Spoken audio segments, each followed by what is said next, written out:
great topic. And let me tell you, the feedback from our discussion about saving for education, saving for college was tremendous. A lot of additional questions, especially when it came to the 529 accounts, the different changes that have occurred there. So I want to tell anybody, if you missed last week's show, you can go to the website here at the station. It is www.mybeachradio.com, our station here. I always store 4 shows, the last 4 shows. And why that's important, I want it to be fresh. I want it to be current. Go back to last week's show. Anybody listening out there for different ideas, different thoughts about saving for education, saving for college. It's expensive, as we talked about. Different ideas that we put out there, and not your typical traditional ideas. I even talked about pulling money if you need it from a Roth IRA, and you're probably scratching your head. Well, how would I do that? Why would I do that? We talked about it.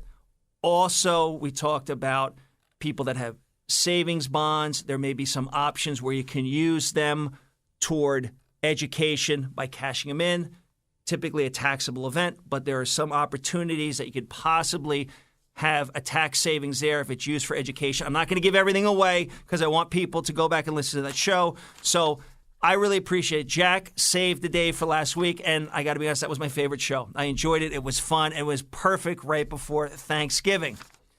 So as we were talking here, and as I'm thinking about today's show, I want to talk about different tax changes that have occurred. It's 2018. People have heard about different things that are going on. Does it help me? Does it hurt me? How am I benefiting? What is different about this year? And now I'm thinking to myself, here I'm about to talk about it. Why didn't I think to bring in a CPA or accountant to have this conversation, an expert? That would... is that somebody calling? I think so, yeah. Let me just grab the phone real quick, and then we'll get back to the show.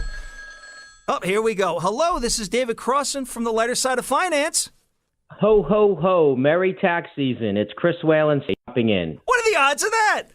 We're going to talk about taxes, and Chris Whalen, CPA, here to save the day. Chris Whalen, thank you so much for calling in. Oh, you're very welcome, David, as always. Let me ask you this. Last week, we talked about 529 accounts, saving for education. I understand that there are some changes in how you can utilize this money for 2018. Can you talk about that? Sure. 529 traditionally you could use for post-secondary education needs, college, that's what everyone thinks of it for. But the tax reform opened it up that you can use some of that money now for K through 12 education, for example. Not to belabor the point, but it's definitely, people need to look at this because you want to send your child to private school, you possibly can do that now instead of public school when they're younger. So it's a great option. It opens up. You should definitely talk to a tax advisor to see when and how it can be used to benefit your children. That is a big change because in the past it was always for beyond high school. Now you're saying that there's the possibility to be able to use some of those funds for education in, say, high school or middle school. Definitely. That's a big change. Chris, you and I have spoken about this many, many times about the student loan crisis. And the reason I say student loan crisis, you had a very nice podcast that I listened to, and I said to myself, we got to get Chris in to touch upon it. Your thoughts about what's going on when it comes to student loans? Well, this is one of the most expensive transactions, if you will, that you and your children will ever do besides buying a home most times. But yet very little planning is done. People take more time to plan for who's going to cut their grass than where their child's going to school. Parents need to take much more of a proactive stance. And in the podcast, which I urge everyone to go to my website at chriswhalencpa.com and go to my memos page, you'll be able to listen to it. Parents need to make sure that their children are engaging in a life-supporting major. Going to a four-year college should not be something that's done in a vague way or just to get someone out of the house. We need to make sure that the majors these children are taking are going to be able to support them when they graduate. I want parents to be alerted to most four-year schools are not four-year schools. only 43% of incoming freshmen graduate in 4 years in public schools in the United States. So parents need to interview the schools. They need to stay active. Even when kids go to college, just a few months ago when they were in high school, parents were able to look at the grades. They're able to monitor their status. And suddenly when you go to college, these universities are trying to push parents away to say that they're helicopter parents. And we need to dispel that. We need to bulldoze these schools, and we need to make sure that we stay on top of our children. But most importantly, if we think about the student loan crisis, going back to your question, imagine coming out of college with $100,000 of debt. If they're only going to have a job that's going to have them earn $30,000, that sounds like a very, very bad proposition, doesn't it? No wonder why we have these 25-year-olds who can't get ahead. They can't go on their own. They can't even pay their student loan debt. So I urge everyone to go to the website and listen to the podcast on the student loan debt crisis. I think they'll get a lot of good information, and it's an eye opener. I'm a little forceful in the podcast, but parents need to take a proactive stance. If your child does not have a true life supporting type of major in their heads, they should not go to a 4-year school. You know, Chris, that's interesting because to your point, it has gotten to the point where it's so expensive. And these young people are coming out of school with tremendous debt. And to your point, depending on what they make, and let's be honest, some of the interest rates on these loans aren't the greatest. So, you know, if they're deferring it or they decide to go to college to, you know, make whatever it is for graduate work, they can defer those loans. But the problem is with the interest on it, eventually when they're having to pay these loans, it's in a lot of cases overwhelming. Right. And not only, and going back to my point, most children are staying for a 5th year or a 6th year, which imagine suddenly having 50% more tuition and loans to pay. So I urge everyone to talk to someone like David, especially. We need to plan for this. How much are our payments going to be after the graduation? What kind of salary can we In other words, achieve? have a plan going to school, but also have a plan on how you're going to attack this debt afterwards. Right, and this we should put pressures on the school. Remember, the schools are really part of the 1% in this country. These student loan debts cannot be discharged in bankruptcy. These loans are mostly guaranteed by the government, our tax dollars. So the colleges have no incentive. Let's think about it. Let's say you're paying $150,000 of tuition over 4 years. The only responsibility those schools have to your child is to give them a seat in a classroom or classrooms. Once the add drop period has passed, they have no responsibility and there's no refund. It is this most scandalous. This is even worse than the mortgage crisis of the 90s and the 2000s. To me, it's a scandal. I think there should be a revolution around the country so we end this practice, how it's done today. The schools need to be accountable to make sure our kids can pay those loans with the education they're providing, or they should not get our money. Chris, thank you for your thoughts on that. I think it's such an important topic. I'm going to shift gears, and this has been talked about a lot. Last time I had John, we talked about it, but I'd love to get a little bit more information and an update on the New Jersey tax amnesty. Right. So from November 15th, which just passed, through January 15th of 2019, so we have less than 60 days, for periods between basically taxes between 2009 and the third quarter of 2017, people can come out of the shadows. They can pay their tax bill that they've had, or they can file tax returns that they haven't filed, and they will pay their tax and only half of the interest and no penalties at all. So it's a very, very good program. Big. So in other words, penalties are off the table, and half of whatever their interest was for not paying is what they'd be responsible for. Right. I want to touch on, a lot of people have gotten letters on the amnesty. If you had a company that hasn't been in business and you didn't properly dissolve it, for example, they're sending letters out to possibly, I don't know if it's a fishing expedition, but I urge everyone to not go online. They give you codes to go online to check on your status.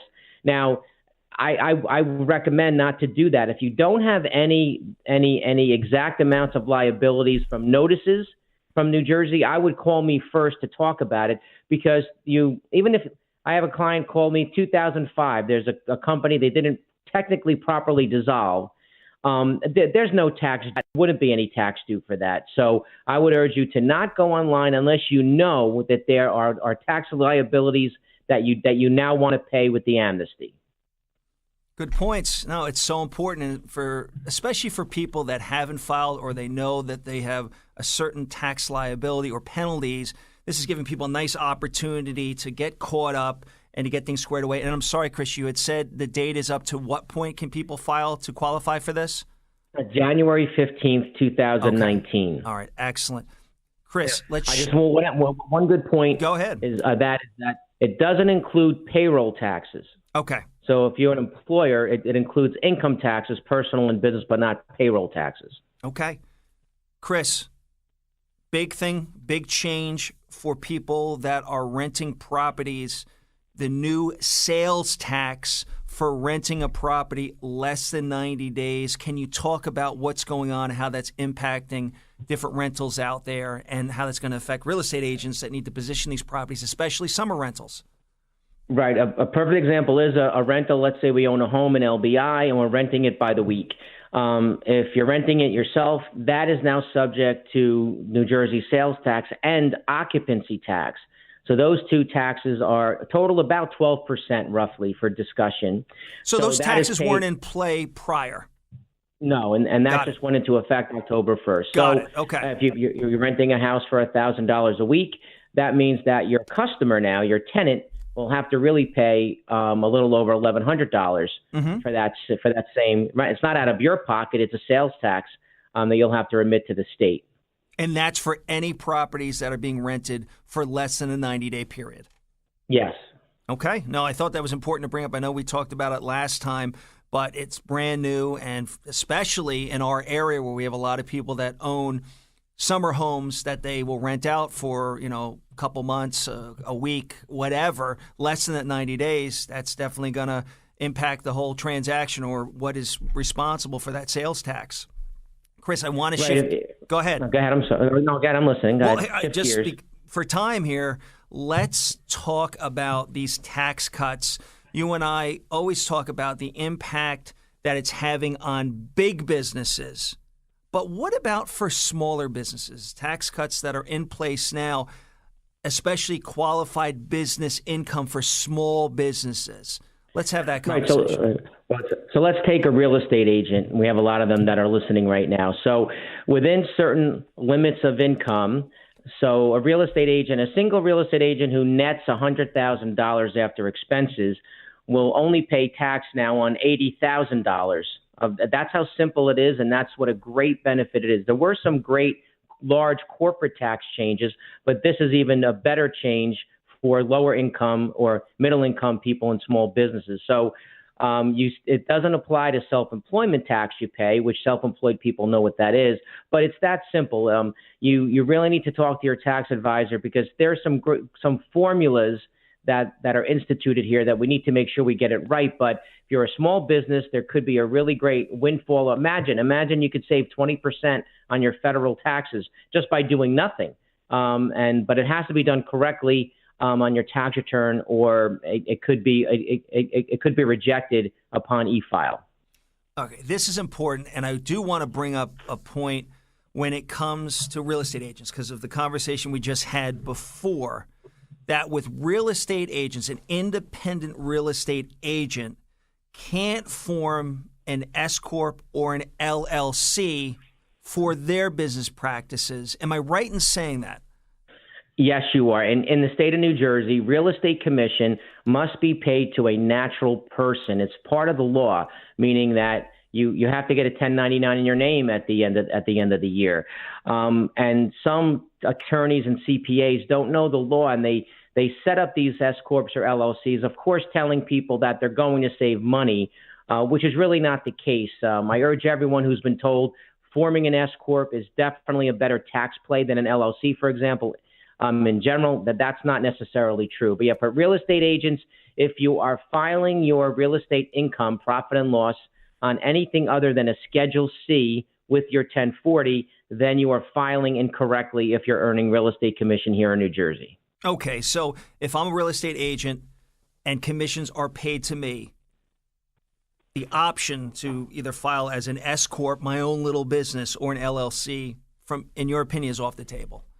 Yes, it is. And even if you have your broker's license, but you're still acting as an agent, the rule still applies. Only a real estate broker like a Diane Turton or a Keller Williams, they can get a check written to the brokerage. That's different. To the firm itself, not to the individual agent. I got it. Okay. Right. Chris, while we're talking about this and business expenses, unreimbursed business expenses, which previously were an opportunity for write-offs, now are not. Let's talk about that. Right. If you are an employee somewhere and you were taking prior to 2018 unreimbursed business expenses on your Schedule A itemized deductions, you no longer can take those. This is one part of the law where a taxpayer is hurt. So let's say that you worked for a soda distributor, you make $100,000 and you're a regional rep and you have $15,000 of unreimbursed expenses, travel, meals, office expenses, home office. So that meant your taxable income simply was $85,000. That's great. Now that same person in 2018's, their income would be $100,000. They no longer can take those. So your tax is substantially increased and there's nothing you can do. And I have a memo on this that if you have unreimbursed expenses and you fall into this category, I say that you have to renegotiate your compensation package. That's how significant this is. Because when these compensation packages were made, these tax laws were in place and it was assumed, right? But now your net taxable income might go up by 15%. So we have to go back to our employers and say, listen, I'm being hurt here, and we need to come up with a way to make me whole, to bring me back to my net income after tax that I had when the prior law was in place. Does that make sense? It does make sense, and it's amazing. I'm so glad that you're on the show today because, for a lot of people listening, these are significant changes. This is something where, we're not just going to wait to file for next year. And, this is a really good opportunity, in my opinion, to reach out to your CPA before the end of the year to have this conversation, especially if you fall into any of these categories that you may need to make certain adjustments before the year is out. Right. Some things are driven by dates. So that means December 35th off for executing or taking advantage of certain things, right? Planning is best ahead of time, as we know. So yes, you need to have a great tax preparer that you have a relationship with all year long, not just once a year. Even a family that just owns a home that has a Schedule A, you need someone on call that is urgently going to answer your questions with great care. Even if it's November and you might have a question about your mortgage or a pension. So I urge everyone to form a relationship. If you don't have one, please call me. I'm Chris, give out your contact information for anybody listening that does need assistance. Sure. Chris Whalen, CPA. It's 732-673-0510. My website is Chris Whalen. That's with WHALEN. CPA.com. I just would like to take a second and just thank my team in my office, especially Anthony and Renee. I couldn't do everything that I do without them. And also your podcast, Chris. They can get that on your website? Yeah, get that on my website and send me an email, chriswhalencpa@gmail.com, and I'll put you on my email distribution list for my podcast and memos. Chris, thank you so much for being on the show. A lot of useful information. Every time you come on, I wish we had another half hour to get into other topics. Really appreciate it. A lot of good information on the show. And of course, the band comes in right now. I had more to say, but that's okay. Really enjoyed the show. For everybody listening today, thank you so much. Feel free to reach out to me. My phone number, 732-657-3089. Of course, go to my website, www.davidcrossan.wfadv.com. Go on there, look at different articles and videos on investment and estate planning strategies. Have an amazing week, and let's talk next time. Take care. The Lighter Side of Finance is a paid program. The views and opinions expressed in this program do not necessarily represent the views and opinions of the staff and management of this radio station or Town Square Media, LLC. The purpose of the program is to provide information only. Any financial transaction can only be recommended by a knowledgeable professional who is familiar with your financial situation. Wells Fargo Advisors, LLC is a registered broker-dealer and a separate non-bank affiliate of Wells Fargo and Company.